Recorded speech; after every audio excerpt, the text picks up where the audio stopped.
በነገራችን ላይ አፈሳት ጀምሯል በትግራይ ውስጥ ምን እስከሚሆን ነው የሚጠበቀው እንዴት ነው እነዚህን ሰዎች የፈሯቸው እንደ መቶ የማይሞሉ ሰዎች እንዴት ነው የሚፈሩት እነሱ ማስወገድ ይሻላል ወይስ ዛሬም ሌላ ወጣት መገበር 220 ሰው ነበር የጠፋው 120 ነው የተረፈው 100 ነው ክፍለ ሰራዊት አሞራ 192 ነበር የጠፋው 90 የቀረው 102 ክፍለ ሰራዊት መለስ በመለስም ስም ክፍለ ሰራዊት አለ ጉድ እኮ ነው አለ እስከ የካቲት 6 2018 ጦርነት እንዲጀምሩ ከላይ የሚዘረዘርናቸው ማለት ነው ሁኔታዎች ዝግጅታቸውን ጨርሰዋል ነው የሚለው እነዛኞቹ በምን አይነት ሁኔታ ውስጥ የባለስልጣናት ልጆች እንደሚማሩ የድሃው ልጅ እንዴት እንደሚማር ተመልከቱ ትግራይ ያለፈላት ትግራይ እንደዚህ ሆነች ሲባል የነበረው ውሸት እንደነበር ዛሬ ሁሉም ኢትዮጵያዊ ገብቷል ለዋት ሲሰሩ ይሄ አድዋ ውስጥ ያለ ሆስፒታል ተመልከት እቺናት ተመልከት የሚጠጡት ልጆች ውሃ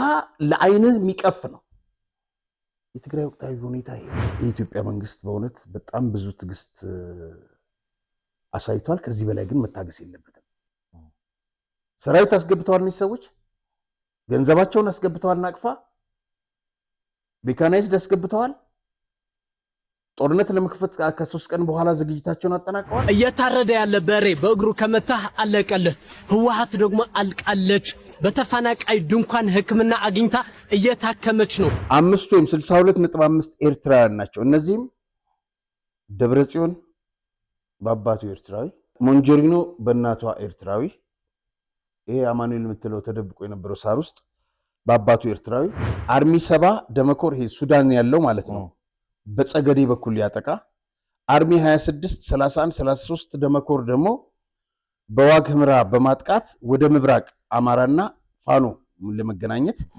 ሐዘን ኑሮ ውሃ ማጣት ያደቀቀው ህዝብ ጦርነት እንደገና ታውጅበታል እንትን የላቸው ድንኳን እንኳን የላቸው የሚወዱ ድንጋይ ላይ ተቀምጠው ነው የሚማሩ የነ ስብሃት የነ ደብረጽዮን የነ ፍስሐ ማንጁስ የሁሉም ልጆች አሜሪካን ሀገር ውስጥ በተንደላ ኢቭን የነ ስዩም መስፍን ልጆች በሙሉ አቃቸዋል ይሄ ሞንጆሪኖ ሰራዊት እየተባለ የሚጠራው እየተበታተነ መሆኑን ነው የሚያሳየው እና ለማን ብለው ነው የሚሞቱት እነዚህ ወጣቶች ለማን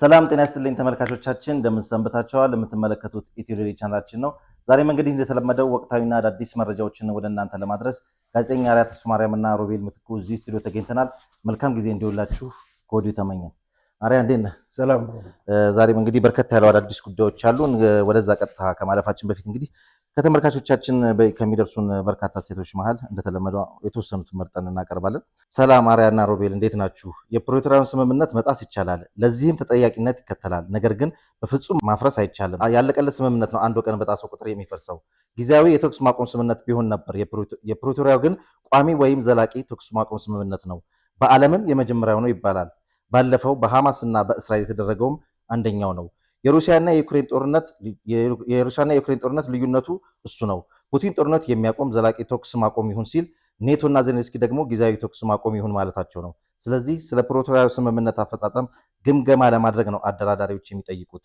ከህወሓትም ሆነ ከሌላ ጋር አዲስ ድርድር የለም የህወሓት ትንኮሳ ሳይሆን የፕሪቶሪያውን ስምምነት የሚያፈርሰው አዲስ ድርድር ነው ለዚህ ነው ታደሰ ጦርነት የጀመርኩት ለመደራደር ነው ሲል መንግስት ጦርነቱ ስለመጀመሩ እውቅና ከልክሎት እርምጃውን እየወሰደበት ያለው ይላል እንግዲህ ተመልካቻችን የሰሞኑን እንግዲህ የታደሰ ወረደና የህወሓትን ደራደር ጥያቄ በተመለከተ ያደረሱን አስተያየቶች ናቸው ወቅታዊ ስለሆነ እቺኛዋን መርጠን አቅርበናል እንጂ በርካታ አስተያየቶች ናቸው የደረሱ ወደ ቀጣይ ፕሮግራማችን ከማለፋችን በፊት እንግዲህ እዚህ ስክሪን ላይ የምንመለከተው አንድ ነገር አለ ቀዳሚ ምንድነው የገጠመህ እሱን ነገር እስቲ ለተመልካቾቻችን እስቲ እንየው ይኸውልህ ሳምፎርድ ትምህርት ቤት ፊት ለፊት ወደ ሚኒሊክ በሚወስደው መንገድ ላይ ከቀኑ 5 ሰዓት ከሩብ አካባቢ አጋጣሚ እዛ አካባቢ ነበርኩኝ እሳት እንደዚህ ተፈጠረ እና የእሳት አደጋ ሰራተኞች ከ30 ደቂቃ በኋላ ይመስለኛል በአካባቢው ደረሱ እዚህ 2 ቡና ቤቶች ነበሩና ሱቅ አለ 2 እነኛው ኬክ ቤት ይታወቃል መሰለኝ ኮባ ምንም አልሆነም አጋጣሚ ኮባ እና እዚህ ጋር 2 ቤቶች በእውነት አንድ ከፍተኛ የፖሊስ አዛዥ እዛው የነበሩ ሲነግሩኝ እንደ ጥረው ግረው እዚህ ደረጃ የደረሱ ናቸውና እኛ ሀገር እኔ ሲስተሙን ባላቀውም ኢንሹራንስ ሰዎች ይገባሉ ወይ ለድርጅቶቻቸው አላቅም። አሜሪካ እንደዛ ነው። መጡ እንግዲህ እሳት አደጋዎችና እዚህ ሀገር አንድ መናገር የምፈልገው ነገር አለ። ሲስተር ሲቲ የሚባል ነገር አለ። ኢትዮጵያና ማነው አዲስ አበባና ዲሲ እህትማማች ከተሞች ናቸውና በርካታ በየአመቱ ስለሚቀይሯቸው የእንትኖቹን የምንድነው የዚህ እሳት አደጋ እንትኖቹን ቢጠይቁ ወደዚህ ቢያመጧቸው ጥሩ ነው። እዚህ ጋር መጥተው አንደኛ ኃይል የለውም ውሃው፣ ሁለተኛ በጣም የሰለጠኑ አይደሉም። እውነት ለመናገር ማለት ብዙ ቦታ የተበሳሳ ነው የእንትኑ ይሄ ገመዱ እና መጥቶ ተመልከተው በትንሽ ሰዓት ውስጥ ወዲያው ይቀራል፣ እንትን ይላል፣ ይቆማል ውሃው። እና ይሄንን የታዘብኩት ኦልሞስት 1 ሰዓት ከምናምን ፈጀባቸው ለማጥፋት እና ወዲያው ነው የሚቆመው። ይኸውልህ ውሃዋ አዲስ አበባ ከተማ በጣም እየሰፋች ነው። በጣም ብዙ ነገሮች ይሰራሉ። መንግስት ትኩረት ያላደረገበት ነገር ቢኖር የእሳት አደጋ ነው። ስለዚህ በየቦታው በየክፍለ ከተማው ቢያንስ 2 እና 3 ያስፈልጋል። ይሄን ለማድረግ ከውጭ እርዳታ መጠየቅ ነው እና ይሄንን ያየሁት በሰዎቹ ላይ በደረሰው ጉዳት በእውነት አዝኛለሁኝ። በጣም እንግዲህ እሳትና ውሃ ሲበላ በጣም ያሳዝናል እና ይሄ ነበር የገጠመኝ። መልካም። አዎ እሳት አደጋችን በወቅቱ አንዳንድ ሰፈሮች በተለይ መግባት ሙላ የማይችልበት ሁኔታ ላይ ስላለ ዘመናዊነትን የጠበቀ ቢሆን ብዙ አማራጮች ሊኖሩ ይችላሉ። እንዳልከው ግን እንዲህ አይነት ሀሳብና እንቅስቃሴ እንደነበር አውቃለሁ። በየቦታው ለማድረግ እሳት አደጋ እንደውም የተመረጡ ቦታዎች እንደነበሩና ሊነሱ ነው እነዛ አካባቢዎች ላይ በቅርብ ርቀት ቀድሞ የሚታወቀው ሀገር ፍቅር ስለሆነ ከዛ ተነስቶ ይዛ ጊዮርጊስ ያለው ከዛ ተነስቶ እስኪመጣ ድረስ ችግሮች እንዳይፈጥሩ በየቦታው ሊደረግ እንቅስቃሴ ላይ እንደሆነ አውቃለሁና ምናልባት በዚህ ጉዳይ ላይ ምላሽ ካላቸውም ደግሞ እነሱ ይደርሱና አዎ። ግን ምን መሰለህ አሁን ባሉት መኪኖች ምንም የላቸውም ማለት ይቻላል። እኔ እንዳየው ጊዜውን የጠበቀ ነው መሆን ያለበት፣ ጊዜውን የጠበቀ ነው መሆን ያለበት እና እውነት ነው። ይሄ ቢታሰብበት ጥሩ ነው። እውነት ነው። መልካም እግረ መንገድ ማሪፍ ጥቆማ ነው። መልካም እንግዲህ ከሰሞኑ የአዲስ አበባ ፖሊስ ኮሚሽን በግማሽ ዓመት ብቻ 104 የፖሊስ አባላትን በከባድ ዲሲፕሊን ቅጣት አሰናብቻለሁ ማለቱ ተሰምቷል። ከስነ ምግባር ብልሹነትና ከሰብአዊ መብት ጥሰት ጋር በተያያዘ ከነዚህ ጥፋቶች ጋር በተያያዘ አባላቱን መሰናበታቸውን የገለጹት እዚህ ምስሉ ላይ የምንመለከታቸው የአዲስ አበባ ፖሊስ ኮሚሽነር አቶ ጌቱ ናቸው። ብዙ እድልና ተደጋጋሚ ትምህርት ተሰጥቷቸው ባልታረሙ ፖሊስ አባላት ላይ ወይም ደግሞ ከባድ ዲሲፕሊን ጥፋት ያደረጉት ላይ የዲሲፕሊን እርምጃ ተወስዷል። በቀጣይም ደግሞ እንዲህ አይነት ነገሮችን ከህብረተሰቡ የሚደርሱን ጥቆማዎች ተቀብለን በማጣራት አስፈላጊውን እርምጃ እንወስዳለን ብለዋል። በዚህ ላይ የምጨምረው ሀሳብ ካለ ያንተን እስቲ። ትላንትናም ደግሞ እዚህ ድሮ ካራማራ ነበር የሚባለው አንድ ጊዜ እንደውም የግብፁን መሪ ሊገደል የነበረበት ቦታ እዛች ቦታ ላይ አንድ ሰው አልባ እንትን ብላለች። ትላንት ተመርቋል። ኮሚሽነር ደመላሽ እና ክቡር ጠቅላይ ሚኒስትር ተገኝተው ፖሊስ ስቴሽን የአራተኛው ኢትዮጵያ ውስጥ የተከፈተ ነው ማለት ነው። ስለዚህ ይሄ የፖሊስን ስራ በከፍተኛ ደረጃ ያሳድጋል። አንደኛ የፖሊስን ስራ ላይ ኤፊሽንሲውን በከፍተኛ ደረጃ ይጨምራል። ሌላኛው ህብረተሰቡ ጋር ግልጸኝነትን ያሰፍናል። ምክንያቱም ህብረተሰቡ ፖሊሳዊ አገልግሎትን ለማግኘት አንዳንዴ የሚቸገርበትን ስርዓት ኬዙን ነግሮ ኬዙን መከታተል ብዙ ውጣ ውረዶችና የማይመቹ ነገሮች ስላሉት እነዛን የማይመቹ ከሰው ጋር ያለውን ንክኪና ምልልስ በቀላሉ ስለሚያስቀር ግልጸኝነትን ያረጋግጣል። እንደዚሁ ደግሞ ለፖሊስም ፈጣን እርምጃ ለመውሰድም ይረዳል። ምክንያቱም ቴክኖሎጂ ሲደርስ በቀላሉ አመራሩም ጭምር መረጃው ስለሚደርሰው ቶሎ ውሳኔ ያስተላልፎ ቢፈለግ ወንጀለኛ ካለ የጠፋ ነገር ካለ ወይንም የደረሰ ጉዳት ካለ ፖሊስ ቶሎ ደርሶ ያንን ችግር መፍታት የሚችልበትን እድል ይፈጥራል። እንደዚሁ ደግሞ የወንጀል መከላከል ስራችንን የወንጀል ምርመራ ስራችንን በከፍተኛ ደረጃ ያሳድጋል። ከዛ ውጪ የፖሊሱ በህብረተሰቡ ዘንድ እምነት እንዲያገኝ በከፍተኛ ደረጃ ይጨምራል ማለት ነው። እንግዲህ ጥሩ ነው። ይሄ ቴክኖሎጂ በጣም ደስ ይላልና እርምጃ ያልተወሰደባቸው ሊወሰድባቸው የሚገቡ ደግሞ አንዳንድ አካላት አሉ። ኬዞችን በማድበስበስ በሙስና በተለያየ መንገድ ብቻ የምናውቃቸውና ያየናቸው ነገሮች አሉ። ብዙ የተሰሩ ስራዎች አሉ፣ ጥሩ ስራዎች። በመቶ ምናምን ላይ በመቶ እንዳልጠቀስከው በመቶ ምናምን ሰዎች ላይ የተወሰደ እርምጃ አለ። ስለዚህ ይበል የሚያሰኝ ነው። ሌሎችንም መመልከቱ ጥሩ ነው። መልካም የዶክተር አብርሃምን ስክሪን ላይ ያለችውን ጽሁፍ እንመልከታት እስቲ። ላንብብላቸውና ሐሳቡን በዛ ላይ አንተ ሐሳብ ታሸራሽራለህ። እውነትና ንጋት እያደር ይጠራል ይላል የጽሁፉ ርዕስ። እንግዲህ ጥቅምት 24 2013 በህወሓት ቀስቃሽነት ለተጀመረው ጦርነት ህግ የማስከበር ዘመቻ የኤርትራ ጦር በወቅቱ ከተቆጣጠራቸው የትግራይ አካባቢዎች ለቆ እንዲወጣ ሰላማዊ ዲፕሎማሲያዊ ንግግሮች የተጀመሩት ገና ከጠዋቱ እንደነበር የቅርብ ጊዜ ትውስታዬ ነው።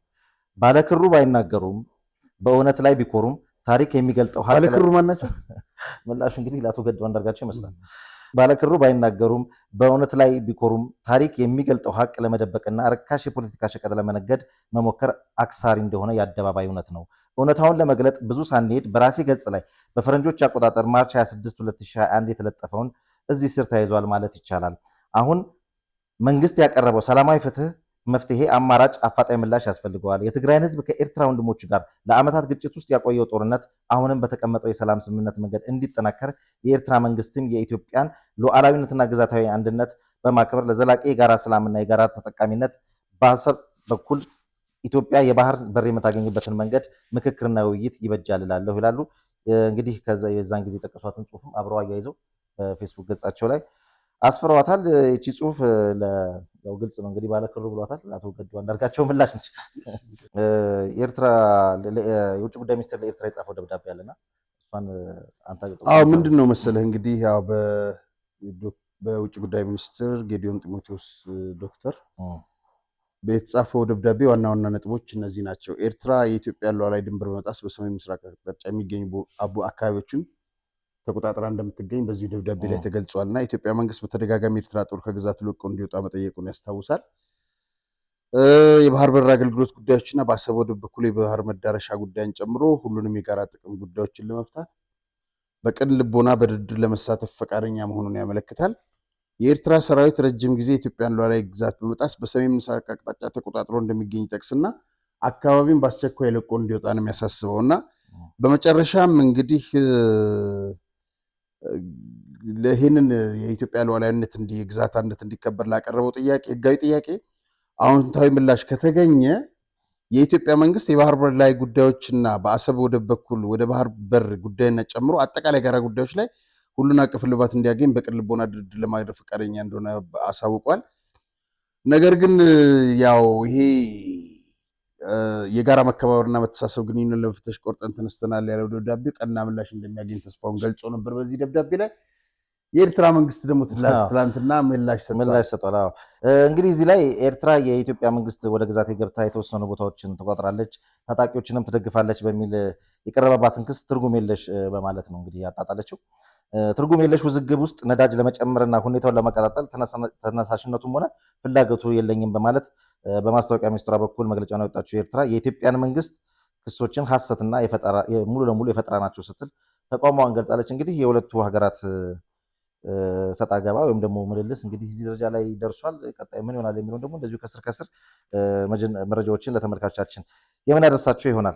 ድርጅታችን ሰመር ሪል ስቴት የአድዋ 00 የሳይንስ ሙዚየምንና የህንድ ኤምባሲን በገነቡ ጉምቱ ባለሙያዎች በሴቶች አደባባይ ያስገነባቸውን ቤቶች ለደንበኞች እንዳስረከበ ይታወቃል። አሁን ደግሞ በዲፕሎማሲ መቀመጫ በሆነችው በእንግሊዝ ኤምባሲ በ2 ዓመት ውስጥ ገንብቶ የሚያስረክባቸውን ከባለ 2 እስከ ባለ 4 መኝታ ቤቶችን የቤት ባለቤት ልናደርጎ ዝግጅታችንን ጨርሰናል። እነዚህም ቤቶች በ10% ቅድመ ክፍያ ከ50% የባንክ ብድር ጋር የግሎ ማድረግ ይችላሉ።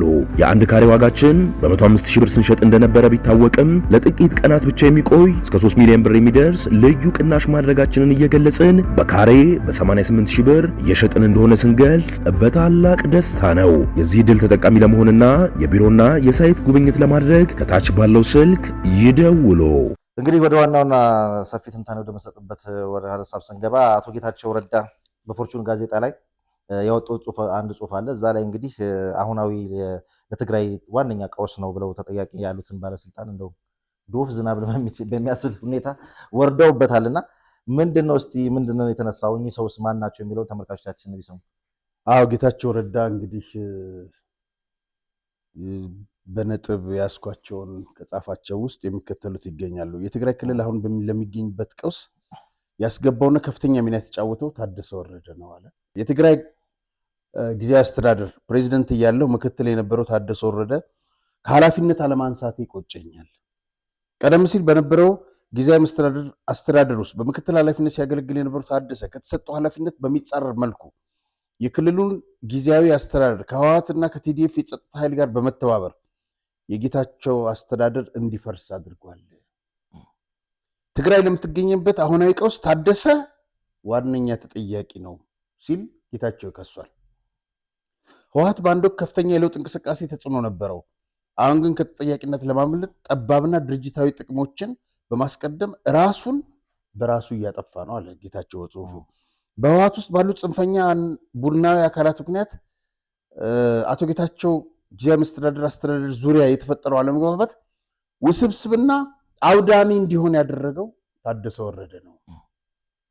ሰማላ አቶ ታደሰ ጌታቸው ረዳ የጊዜያዊ አስተዳደሩ ፕሬዚደንት እያለ ተደራራቢ ስልጣን የነበረው ታደሰ ወረደ በትግራይ ሽግግር ውስጥ ሲቪል ስልጣን የበላይነት እንዲኖረው ማድረግ ሲገባው፣ ነገር ግን በተቃራኒ የጸጥታ ዘርፍ ኃላፊነቱን በመጠቀም ጊዜያዊ መስተዳድሩን ከማጠናከር ይልቅ የአስተዳደሩ ተቃራኒ ወይም ባላንጣ በመሆን ከውስጥ ሆኖ ስራዎችን ያበላሽ ነበር። አዎ እውነት ነው። ታስታውስ እንደሆነ እነ ፍስሐ ማንጁ ሰዎችን ሲያባር ጌታቸው እሱ ይመልሳቸው ነበር። ከዛም ባለፈ ታደሰ አስተዳደሩን እንዲወድቅ በማድረግ ዋና መሐንዲስ ነበረ። ያው ሁሉ ስናወራ የነበረው እኮ ነው።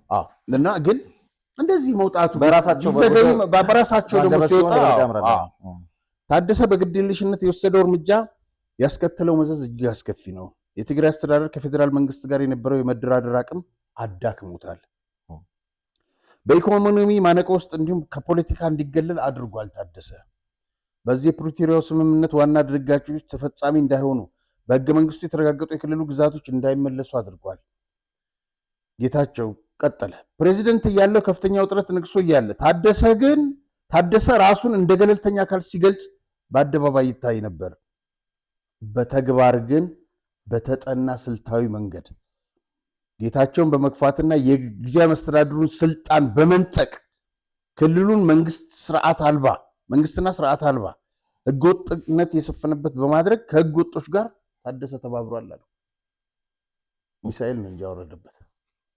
የቲዲኤፍ ሰራዊት ከፍተኛ አዛዦች ጌታቸው ይመራው የነበረውን ጊዜያዊ መስተዳድር ለማናጋት ለሱ ታማኝ የሆኑ ባለስልጣናትን ለመሾምና ተሾሙ የነበሩ አዲስ ኃላፊዎችን ስራ በማስተጓጎል የተቀናበረ ሴራ ሲፈጽሙ የጸጥታ ዘርፍ ኃላፊው ታደሰ ወረደ ስልክ በማጥፋት ለረጅም ቀናት ተሰውሮ ቆይቶ የታጠቁ ኃይሎች በጊዜያዊ መስተዳድሩ ላይ ጥፋት ከፈጸሙ በኋላ ወጣ። ታደሰ ወረደ ከአሁኑ የህወሓት ቡድን ወይም ኃይል ጋር ልዩነት የለውም፣ ምንም አይነት ልዩነት የለውም ብለናል። በጌታቸው አፍ ሲሆን ደግሞ በጣም ጥሩ ነው እና አቋም የለውም፣ ሲሸረሽር ነበር። አሁን ላለበት የትግራይ አዘቅት ውስጥ የገባው እሱ ነው። ጭራሽ ደግሞ ባለፈው እኮ ለመደራደር ስንል ነው ጦርነት የከፈት ነው ያለው። መልካም። አሁን ላይ የጽምዶ ጥምረት ወይም ደግሞ የጦርነት ዝግጅት በምን ሁኔታ ላይ ይገኛል የሚለው የተመልካቾቻችን በጉጉት የሚጠብቁት ሀሳብ ነውና ምን ቀጠሮስ ተይዟል ማለት እነዚህ ሰዎች እንግዲህ ተጣመሩ ሲባል ነበርና ምን ጥፋት ሊደግሱ ምን ቀጠሮ ይዟል የሚለውን እሱን ነገር መረጃው ካለ ትነግረናለህ። ከዚህ ጋር በተያያዘ ደግሞ የኤርትራን አቅፋ የመገበያያ ገንዘብ እንግዲህ ትግራይ ላይ በስፋት እየተንቀሳቀሰ ነው። ስለሱም የምታውቀው ነገር ካለ እኔም ጋር የተወሰነ መረጃ አለ፣ እሱን እናነሳለን። ጽምዶ ዝግጅት እንግዲህ ብዙ ነገሮችን አጠናቆ አሁን በዝርዝር እዚህ ጋር መረጃዎቹ እናያቸዋለን። በትግርኛ ተጽፈው ከስፍራው የተላኩልኝ ናቸውና ለየካቲት 6 ጦርነት በተለያየ አቅጣጫ ለመጀመር ዝግጅት ማድረጋቸውን ነው እንግዲህ ከነሱ ሾልኮ የመጣው መረጃ። አሰላለፋ በትግርኛ አሰላለፋ ጽምዶ ደመኮር ማለት ደም ጠጥተው የማይጠግቡ እነዚህ ደመኮር አሉ አይደል? ከኮር በላይ ከምናምን የሚሏቸው እነሱን ነው እና የሻዕቢያ ጥምረት ነው የሚለው። በአዲ ጸጸርና አዲ አሰርን በርከት ያሉ አጋር ሜካናይዝድ የሻዕቢያ እንትኖች ገብተዋል። ሜካናይዝዶች በዛላምበሳ እስከ ተወልደ መድህን የሻዕቢያ ሜካናይዝድ ገብቷል። አርሚ 42 ደመኮር ከሻዕቢያ ጋር ተጣምረው ወይም ጽምዶ ወደ አዲ ጎሹ ሊያጠቃ አርሚ 70 ደመኮር ይሄ ሱዳን ያለው ማለት ነው በጸገዴ በኩል ሊያጠቃ አርሚ 26 31 33 ደመኮር ደግሞ በዋግ ህምራ በማጥቃት ወደ ምብራቅ አማራና ፋኖ ለመገናኘት አርሚ 11 13 17 35 ደመኮር ደግሞ በጸለምት በማጥቃት በሰሜን አማራ በሰሜን በኩል ለመገናኘት ከፋኖ ጋር አርሚ 15 92 22 44 43 ደመኮር በአፋር መስመር ጥቃት በመክፈት ከፌዴራልና ከአፋር አካባቢ ጋር ከሻዕቢያ ጋር ጽምረት በመፍጠር ተጣምረው በዛ በኩል ውጊያ ለመክፈት ነው። አርሚ 50 ከትግራይ ይሄ አርሚ 50 ደግሞ በትግራይ አካባቢ የሚፈጠሩ እንትኖችን እሱን እንዲከላከል ይሄ የተበለሱ ፖሊሶች መቀሌና አካባቢውን እንዲጠብቁ ነው የሚለው። ሌላው እንግዲህ ከዚሁ ጋር በተያያዘ በሁሉም ግንባር ያላችሁ የታጋዮች እቺ መልእክት ትድረሳችሁ ነው የሚለው። በተለይ በዚህ አርሚ ውስጥ ያላችሁ አርሚ 11 ብቻዋን የቀረች ክፍለ ሰራዊት ስትሆን 30 ሰው ይዛን የቀረችው። አርሚ 17 በዋልድባ አካባቢ ያለች እስከ ደደቢት ድረስ የተዘረጋች። አርሚ 35 የተከዜ አካባቢ ወንዛ ወንዙን እና ዋልድባ ያለች። አርሚ 42 በወረዳ አስገደ ጸሊም ወይም በተባለ ቦታ ተከዜ አካባቢ ያለ። አርሚ 13 በታህታይ አዲያቦ እስከ አዲ ጸጸር አዲ አሰር ሪዮ ማቴዎስ የድልድዩን ተከዜ መሻገሪያ ድረስ ያለች። አርሚ 70 በሸራሪና ይሄ ሱዳን ያለው ማለት ነው። እስከ የካቲት 6 2018 ጦርነት እንዲጀምሩ ከላይ የዘረዘርናቸው ማለት ነው ሁኔታዎች ዝግጅታቸውን ጨርሰዋል ነው የሚለው እና በዚህ መሰረት እነዚህ በእንትን ውስጥ ያሉት ታጋዮች ወስናችሁ ውጡ፣ ለቃችሁ በከንቱ አትሞቱ እና ጥንቃቄ ብታደርጉ ጥሩ ነው የሚል ነው። ግን ያው ሻዕቢያ መካናይዝዱን ጭምር ይዞ ገብቶ በትግራይ ውስጥ ሰፍሯል ያለው። ሌላው ያነሳው በጣም በሚያሳዝን ሁኔታ የብር እጥረት እንግዲህ እነሱ ሰብስበውታል። በትግራይ ውስጥ ያለውን ባለፈውን ገልጸን ነበር። ናቅፋ ትግራይ ውስጥ የመገበያያ ገንዘብ ሆኗል። ይህ የአንድ ሀገርን ሉዓላዊነት ጥሰህ በህገወጥ መንገድ ህገወጥ ገንዘብን አስገብተህ ምንዛሪ እያካሄድክ ግብይት እያካሄድክ የኢትዮጵያ መንግስት በእውነት በጣም ብዙ ትዕግስት አሳይቷል። ከዚህ በላይ ግን መታገስ የለበትም። ሰራዊት አስገብተዋል፣ እነዚህ ሰዎች ገንዘባቸውን አስገብተዋል፣ ናቅፋ ሜካናይዝድ አስገብተዋል። ጦርነት ለመክፈት ከ3 ቀን በኋላ ዝግጅታቸውን አጠናቀዋል። ውጤቱ ምን ይሆናል የምናየው ይሆናል። ሰሞኑን እንዳደረጉት ተፍጨረጨሩ አይሆንም እና ግን ምን እስኪሆን ነው የሚጠበቀው? እንግዲህ የኤርትራ መንግስትም የሰጠው ምላሽ አለ። ጊዜ የለንም ምናምን ብለዋል። ማነው ከእናንተ ጋር የምናሳልፍበት ምናምን ብለዋል። ስለዚህ ከዚህ በኋላ ያለው እርምጃ ከባድ ነው የሚሆነው። ለድርድርም ፈቃደኛ አልሆኑም። እጃቸውን ሊሰበስበው አልቻሉም። ጭራሽ ገብተው በናቅፋ ግብይት እያደረጉ ነው። ውጤቱን አብረን ነው የምናየው። መልካም እንግዲህ ከዚህ ከናቅፋ ጋር በተያያዘ በብሔራዊ ባንክ እውቅና ከተሰጣቸው ወኪሎችና እንደ ሆቴል ያሉ የንግድ ተቋማት በስተቀር በኢትዮጵያ ውስጥ እንግዲህ የውጭ ምንዛሪ ግብይት መፈጸም በሕግ የተከለከለ ቢሆንም በትግራይ ክልል ሰሜናዊ አዋሳኝ ቦታዎች ላይ ናቅፋ እንግዲህ በማህበረሰብ ውስጥ በስፋት እየተንቀሳቀሰ ይገኛል። ያገኘነው መረጃ እንደሚያሳየው የጥቁር ገበያው በድህረ ጦርነት ሳቢያው በከፍተኛ ሁኔታም መጨመሩ አሁን ላይ መረጃዎች ያሳያሉ። ዛላምበሳ፣ ራማን የመሰሉ ድንበር ላይ ያሉ ከተሞች፣ ኢሮብን የመሰሉ ወረዳዎችና አካባቢዎች ውስጥ ይሄ የኤርትራ ገንዘብ ወይም ደግሞ ናቅፋ በግልጽ እየተንቀሳቀሰ ነው የሚገኘው። በብርና በአሜሪካ ገንዘብ እየተመነዘረ ነው። አሁን ባለው መረጃ መሰረት አንድ ናቅፋ ከ9 ብር ከ50 እስከ 10 ብር የኢትዮጵያ ብር ድረስ እንግዲህ እየተመነዘረ ትግራይ ውስጥ በከፍተኛ ሁኔታ የተሰራጨ ይገኛልና እንግዲህ በዚህ ላይ ምን እንዳልነው ምን አይነት ቀጣይ እርምጃ ይወሰዳል የሚለውን የምናየው ይሆናል። ከዚሁ ጋር ተያይዞ እንግዲህ ከዚሁ ከኤርትራ ድባብ ውስጥ ሳንወጣ የጦርነት የተለያየ ተልዕኮ ተቀብለው ለጦርነት እየተንቀሳቀሱ የሚገኙ የህወሓት አደመ አመራሮች ውስጥ ከነዛ ሰዎች ውስጥ እንግዲህ ዘራቸው ከኤርትራ የሚወተት ወይም ደግሞ የሚሳብ ሰዎች አሉ ይባላል ከዚህ ቀደም በተደጋጋሚና እነዛ ሰዎች እነማን ናቸው? በጣም ጥሩ። ይሄ እንግዲህ ተደጋግሞ ሲነገር የነበረ ነው። በተግባርም ያየ ነው። የሻዕቢያ ተልዕኮ ተቀበለው ለጦርነቱ እየሰሩ ካሉት 8 ሴንትራል ኮማንድ አባላት እዚህ ጋር በፎቶ የምናያቸው ማለት ነው። 5 ወይም 62.5 ኤርትራውያን ናቸው። እነዚህም ደብረጽዮን በአባቱ ኤርትራዊ፣ ሞንጆሪኖ በእናቷ ኤርትራዊ፣ ይሄ አማኑኤል የምትለው ተደብቆ የነበረው ሳር ውስጥ በአባቱ ኤርትራዊ፣ ይሄ ምርኮኛው አብርሃም ተከስተ በአባቱ ኤርትራዊ፣ ፍስሐ ማንጁስ ይሄ ነው፣ እሱም በእናቱ ኤርትራዊ ነው። እና ይሄ ጉዳይ እንግዲህ ድንገት የተፈጠረ ሳይሆን ወይም ሆን ተብሎ ለረጅም ጊዜ የተሰራበት ነውና ህወሓት ከነ ግደይ ዘርአጽዮን፣ ስብሃት ነጋ፣ መለስ ዜናዊ ጀምሮ በተጋሩ ተመርታ አታውቅም። እና ይሄ ዛሬ ታይቷል። እና ይሄ ሰውዬ እንግዲህ እነዚህ ምርኮኞች ከዚህ ወጥተው አገር እየበጠበጡ ያሉት ጽምዶ እያሉ እየፈጠሩ ያሉት እነዚህ ናቸው። የትግራይ ወጣት ሊያውቅ ይገባል። መልካም 42 ሰልጣኞች ጠፍተዋል እንግዲህ የሚል መረጃ አለ ከትዴፍ ሰራዊትና ኮሮች ጋር በተያያዘና ምንድን ነው ያለህ መረጃ? አዎ 42 ኦፕሬተር ራዲዮ ሰራተኞች ናቸው የጠፉት። ከሁሉም ማሪዎች የተውጣጡ በመቀሌ የሚገርመው በሻቢያ ነው ስልጠና የሚሰጣቸው።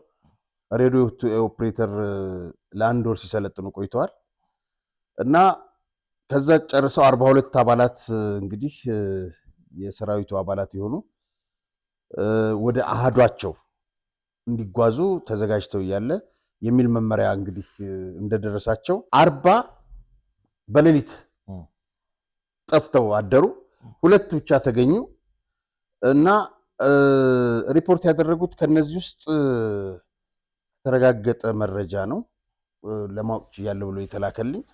እንግዲህ እየጠፉት ከአርሚ 33 6 ታጋዮች፣ ከአርሚ 17 6 ታጋዮች፣ ከአርሚ 11 6፣ አርሚ 13 6፣ አርሚ 44 6፣ አርሚ 26 6፣ ከአርሚ 24 6 አንድ ላይ 42 ናቸው። እንግዲህ 2ቱ እንትን አድርገዋል። እምቢ ለጦርነት በሚል ነው እንግዲህ እንትን ያሉት። በተጨማሪ ከአርሚ 42 7ኛው ክፍለ ሰራዊት ከነበሩ 1418 የጠቅላላ ድምር ኃይል ማለት ነው 604 ሰራዊት ተበትኗል። እስካሁን እስከ ጥር 30 ድረስ 777 አባላት ብቻ ይዛ ቀርታለች። እቺ ከ1448 ማለት ነው ኦልሞስት ግማሹ። እና ዝርዝር እንግዲህ ይህንን ይመስላል።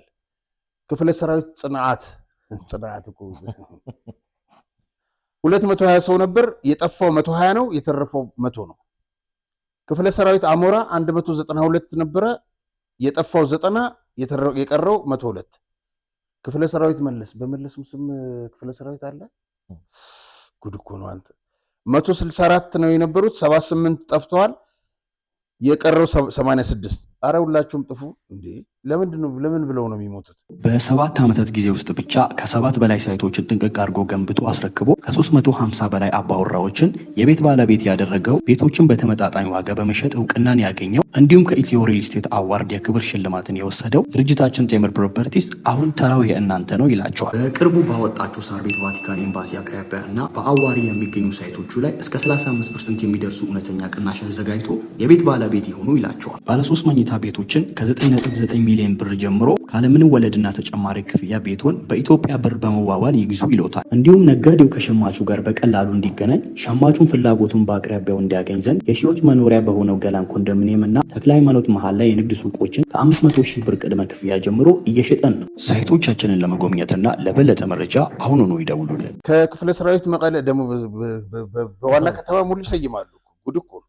233 ነው የነበረው፣ 98 ጠፍቶ 139 አሉ።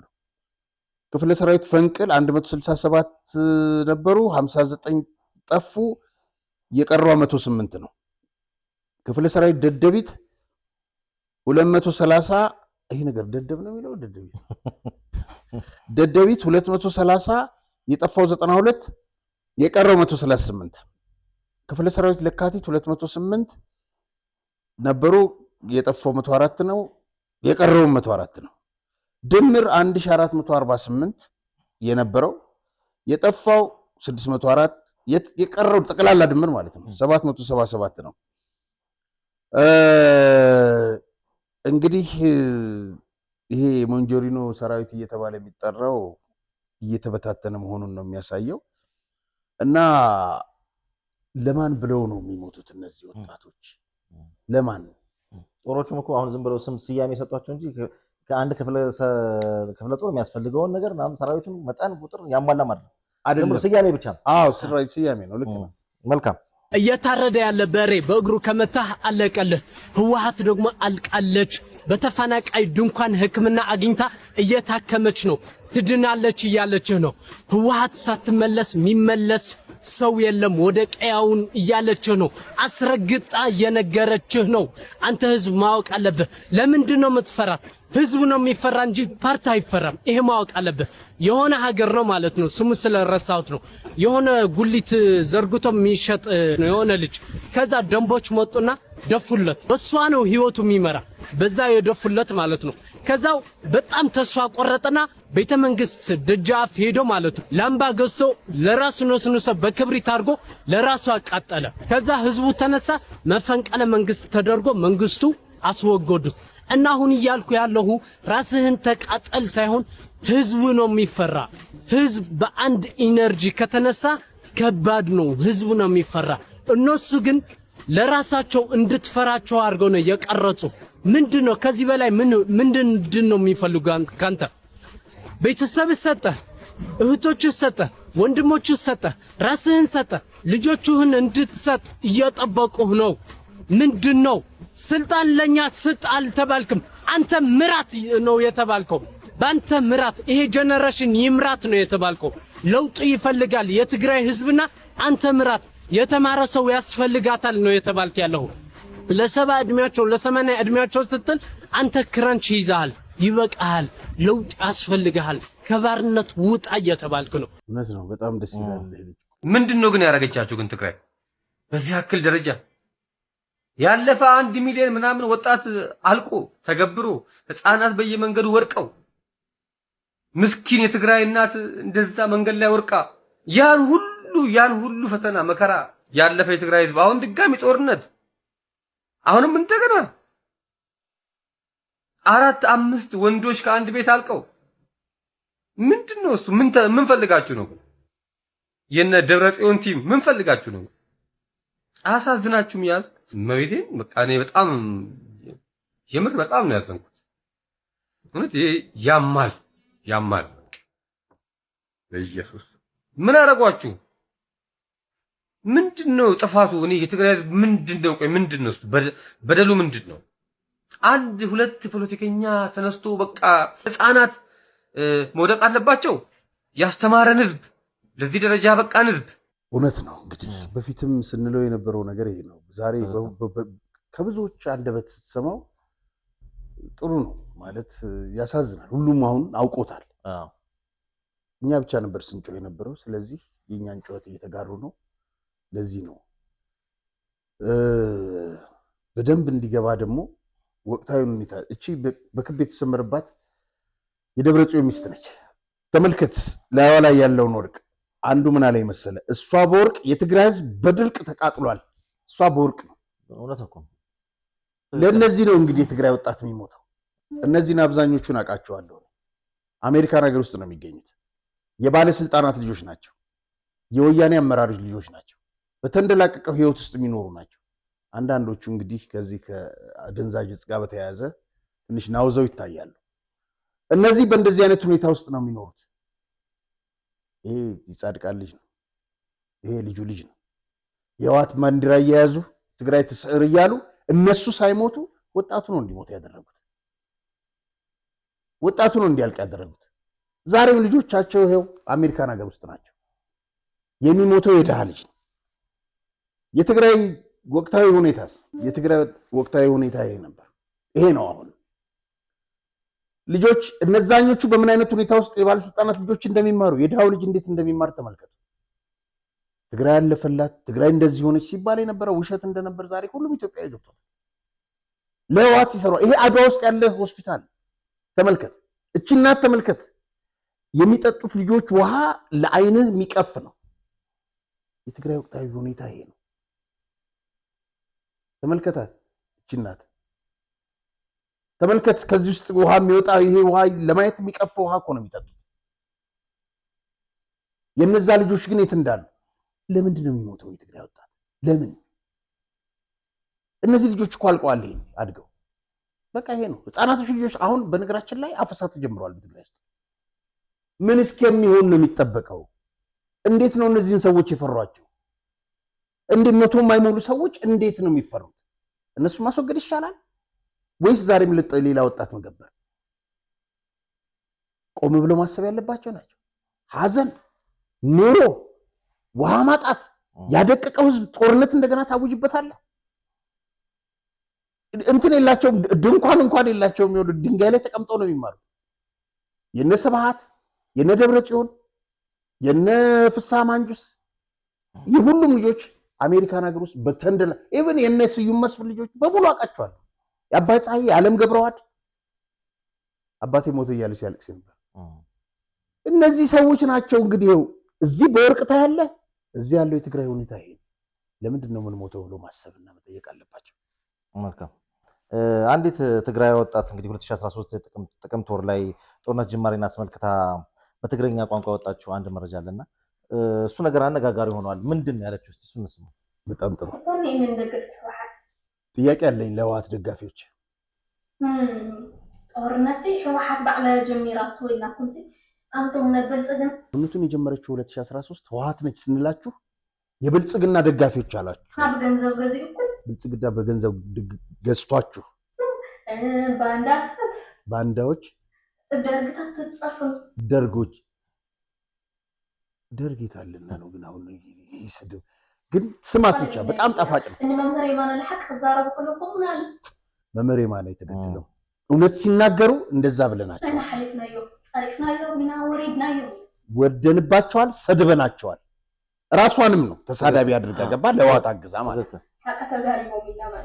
እውነት ተናገሩ ብለን ነው እንደዛ ያደረገ ግን ስማት ግን ይወልኩም ሲል ቀበለና ግን ይፈልጋችሁትን ብትሉ አሁን እንቀበለዋለን ይካተኩም ሐም ከባድ ህቶ ሐቶ አንድ ከባድ ጥያቄ ልጠይቃችሁ ጦርነት ተጀመረሉ ምክንያት ሰሜን እዝ መስተሐረደ ይሐቅ ጦርነት የተጀመረበት ምክንያት ሰሜን እዝ ሲታረድ ነው አይደለም እውነቴን አይደለም ማለት ሰሜን እዝ ግን ሐሪዱ ላይ ቆለ ፖለቲካ ይሁን ሰሜን እዝ ታርዶ ሳይሆን ፖለቲካ ነው የምትሉት እናንተ ይካተኩም ሰሜን እዝ ሰራው ዳና በያት ፖለቲካ ከሆነ ታዲያ ያ ትግራይ ውስጥ የነበረው ሰሜን እዝ የት ገባ من هاي كيت كل على إسرائيل 4 ሰሜን እዝ ተደምሰሰሉ ማዓንቲ ይልኩም ትሑ ለምንድነው ታዲያ ጥቅምት 24 ቀን ሰሜን እዝ የተደመሰሰበት ቀን ነው ብላችሁ የምትደሰቱት ወሱ ህወሓት ሽማዓ ከብርህ ህወሓት ሽማዓ ታበራለች ትደሰታለች እልል ትላለች እኔ ዝክር ያለ ማለት እኔ አስታውሳለሁ በአጋሜ ሓደ አፋር የመከላከያ ታንከኛ አንድ የአፋር ተወላጅ ሆነ የመከላከያ ታንከኛ ታንኩ ተሪፉ አበይ ከነ ታንኩ ቀረ መስልኩም አሞን ጋር ሐሙስን ዓዲግራት በዕዳጋ ሐሙስና በዓዲግራት አካባቢ ማከል ሐረት ባል ዓደላ አባም ታንኩ ተሪፉ ናተፋለ ለሐሙስ ተማዓት ቦይኖ ተሪፉ ብቻውን እንደዚህ እንትን ይያለ እየተንከራተተ 5 ቀን 6 ቀን ቆየ መከላከያ እሱ ምስታንኩ ከነ ታንኪ ትእዛዝ ዋይዎም ዘሰጧችሁ ታንኳ እንዳትመቷት ተብለውና እሱ ግን እጅን ስጥ ሲባል አልሰጥም አለ እንዳታቃጥሏት ማርኳት እንጂ ተብለው እሱ ግን እጅን አልሰጥም አለ አልሽሪቱ ይድወያ ይብን ይሉ ተኩል ኃይል ቀትሉ ወቃት እጅን አልሰጥም ብሎ ሁለት የልዩ ኃይል ገደለ ሌሎችንም አቆሰለ እሳተማ የተቆሰሉ ይተኩሳሉ ነው እነሱ አልተኩሱበትም እሱ ግን ይተኩሱባቸው ነበር ኻሊዩ ተከቧቸው ታንኳ ተቃጥሏ ነው ተዛስታዩም ትእዛዝ ሲጣቸው ታንኳ እንዳታቃጥሉ ስለተባሉ ነው ታንኳን ፈልገዋላ شلون بعدግራት ነው ያለው ዕዳጋ ሐሙስ መእተይ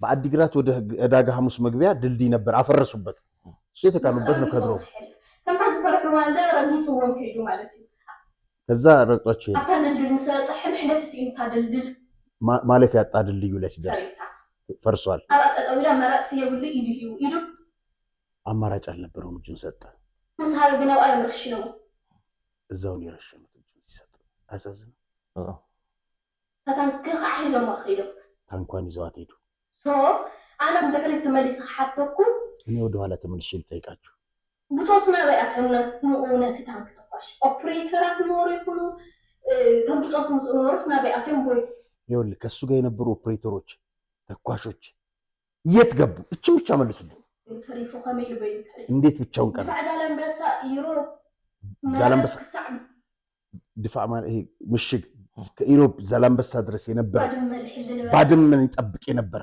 ከዛላምበሳ እስከ ባድመ ይጠብቅ የነበረ ምሽግ ውስጥ ሰራዊት የት ገባ እሷ አመخني ولا ኤርትራ ሀዲሞ ወሉና እሺ እሱንም ወደ ኤርትራ ሸሸሱን ሰራዊት በሉን ጀግና ነች እቺ ልጅ አብዕዳጋ ሐሙስ ካምፒ አውላ በአውላ በእግዳጋ ሐሙስ ካምፕ ውስጥ የነበሩ ካምፒ አበጽ ማጻብረ መቀለ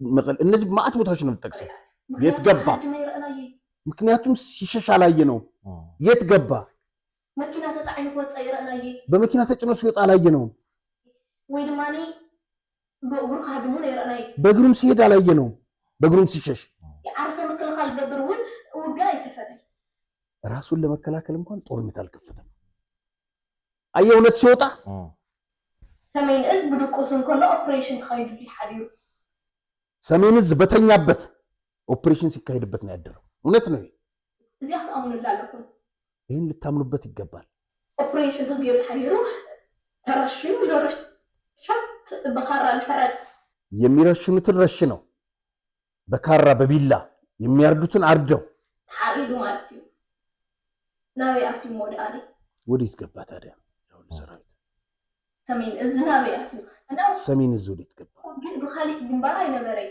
በሌላ ግንባር ውጊያ አልነበረም ውጊያ በምዕራብ ተራሂኔ በምዕራብ ብቻ ነበር ውጊያ ሰሜን እዝ ዕለት 13 ቀን ተጥራህና ከውላ ሰሜን እዝን ጥቅምት 23 ቀን ያየነው ከዛ በኋላ ግን አይተናል በምዕራብ ግን ዕለት 14 ኖርማል ጦርነት ተጀመረ ምክንያቱም በምዕራብ ነቅል በምዕራብ የነበረው በ24 ጦርነት ጀመረ ምክንያቱም ነቅቶ ነበር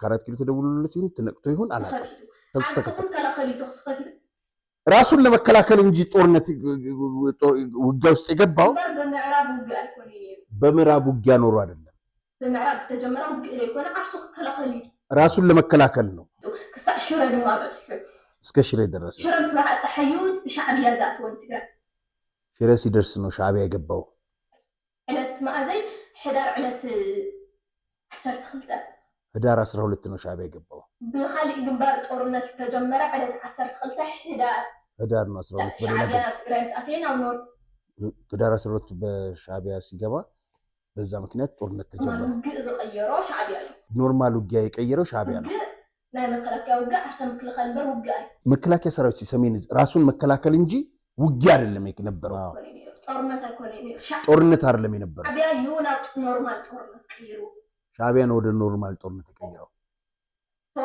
ሻዕቢያ ሮኬት ተኩሰሙሉ ወደ ሻዕቢያ ሮኬት ተኮሱበት ሻዕቢያ ወል ባዕሎም አዲሞም ወንየ አንተቺ ምን አይነት ልጅ ሻዕቢያ ወደ ሻዕቢያ ሮኬት ተኩሰው ጋበዙት አለች ወደ ጦርነት አዲሞም ማለት ግብዣ አደረጉለት ማለት ነው ሻዕቢያ ለሻዕቢያ ሮኬት ከተኮሱልን አጨፍጭፈና ይሚይ ናጨፍጭፈን ነው ሮኬት መተኮስ ማለት ለመከላከያ ወል ሐሪዶም ወል ለመከላከያንም አረዱት ሐሪዶም ወሞላዊ ዳአፊን ካላረዱት ታዲያ የት ገባ ሰሜን እዝ መከላከያ ሰራዊት ተዘይኩኑ ሰሜን እዝ ኦፕሬሽን ተካሂዱ ይሐዲሩ ስለዚህ ኦፕሬሽን ሲካሄድበት ነው ያደረው ሰሜን እዝ በከማለማ ጦርነት ተከፈተ በዛ ምክንያት ጦርነት ተከፈተ ትክክለኛ ህዝብ ትግራይ ከጸንት ድገበረ ህወሓት የትግራይ ህዝብ እንዲጠፋ ያደረገው ህወሓት ነው ተባረክ ያንቺ በእናት ምን አይነት ልጅ ትግራይ ሞኑመንታሪ ጭፍጭፍ አር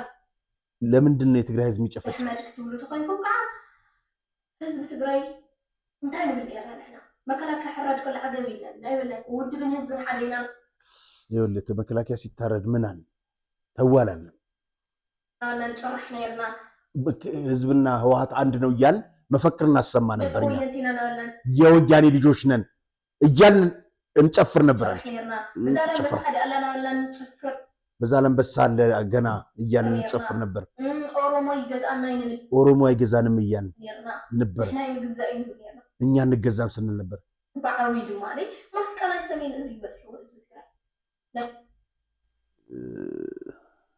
የትግራይ ህዝብ የሰሜን እዝ ግፍ ነው የደረሰበት። ያሳደገን አቅፎ ያሳደገን የኢትዮጵያ መከላከያ ሰራዊት እኮ ነው። አድገን ልብ አድርገን ኃይል አደራጅተን ወጋ ነው የሚገርመው። ሌላ ይደረከበ ሰራዊት እና ማለት ነው ትግራይ ጽንፈት ማስቀና መከላከያ ከጨጨፈ ለአንድ ማለት ነው። የትግራይ ህዝብ መከላከያ ሲጨፈጨፍ ረፉ ማለት ነበረበት፣ አቁሙ ማለት ነበረበት። በሰማይ ማርያም ጽዮን በምድር በሰማይ ማርያም ጽዮን በምድር ደብረ ጽዮን ሒዝና ምንም አይሆንና ምንም አንሆንም እያል ለና ጨርሐ መፈክር እያሰማ ደብረ ጽዮን አስማተኛ ነው እና ደብረ ጽዮን አስማተኛ ነው ወይ? ደብረ ጽዮን ከም መልአክ እንዲና እንደርኤና ነው እንደ መልአክ እኮ ነበር ደብረ ጽዮን የምናየው ነበር። ግን ከምዚ አምላክ ነው ሲሉ ይስማዕኩም። አሁንም አምላክ ሆኖ ነው እንደሚሰማቸው። አደረኩም ማለት ከዚህ ምን ግደፉ አሁንም ረፉ። ደብረ ጽዮን ላይ ላጸንስና ነው ደብረ ጽዮን እያልን ነበር የቆየ ነው። አብይ አህመድ ካብ ዝመጽእ አብይ አህመድ ለፍቃ ከብዲኮ 2 ዓመት ሙሉ ጽፎ ነው ይራቁ። አብይ አህመድ ሲመጣ 2 ዓመት እኮ ጥሩ ነበር። ይሄንን ያለችው በጣም የሚገርም ነው። ገባ መረጃዎች እንደዚህ ይወጣሉ። እንግዲህ ሌሎችም አመራሮች በነጌታቸውን በኩል ይሄንን እውነት ቢነገረን ጥሩ ገባ ለታሪክም ነው። ምክንያቱም ይሄንን ነገር አስቀድመው ተናግረው አሁን እኔ በጌታቸው አንድ ሞድለት አቋም አለ። ምንድነው የራሱ አቋም ነው ያከበርኩትም የወደድኩለት ብዙዎችም እንትን ያደረጉት ከሱ ጋር የሚወጡት አቋም ጦርነቱን እንገምግም። ጦርነቱ ከተገመገመ እቺ ልጅ እንደምታቀርበው ማን እንደጀመረው ይታወቃል። ለትግራይ ህዝብ ሲነገረው ምንድነው የሚሆነው? ገብቷል። ስለዚህ ከዚህ በኋላ ሰሜን እዝ እንደዚህ ታሪክ ውሸት ነው ምናምን ማለት የለባቸው። የሚያውቁሉም ያውቃል። ዛሬ እቺ ልጅ በትግርኛ ወጣለች፣ ሌሎችም ይወጣሉ። እነጌታቸውም ይነግሩናል ብዬ አስባለሁ። ስለዚህ ድብብቆሹ ይቅር ለማለት ነውና እቺ ልጅ ሳላመሰግናት አላልፍም። በጣም ጀግና ልጅ ነች። ትግራይ ውስጥ ሆና እንደዚህ መናገሯ ማጋለጧ አንበሳነቷን ነው የሚያሳየው። በጣም እንደመቋጫ እንዲሆነን በመጨረሻ የምታስተላልፈው መልእክት ካለ እድሉ ልስጥ። እዚህ ጋር እንደምትመለከተው እንግዲህ ሮቤል እንዲህም ተኖሯል። ጋሻ በራ ለማ ደራሲ ሞገደኛው ነውጤ ለሱ ነው ሰው የሚያውቃቸው ብዛት።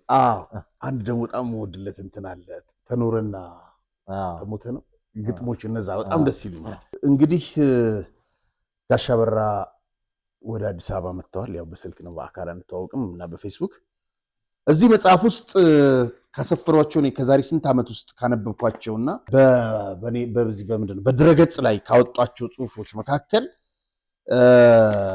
የበዓሉ ግርማ ግድያ አለ። የማይጮሁት በዓሉ ግርማ የበሉት ጅቦች ከ389 ጀምሮ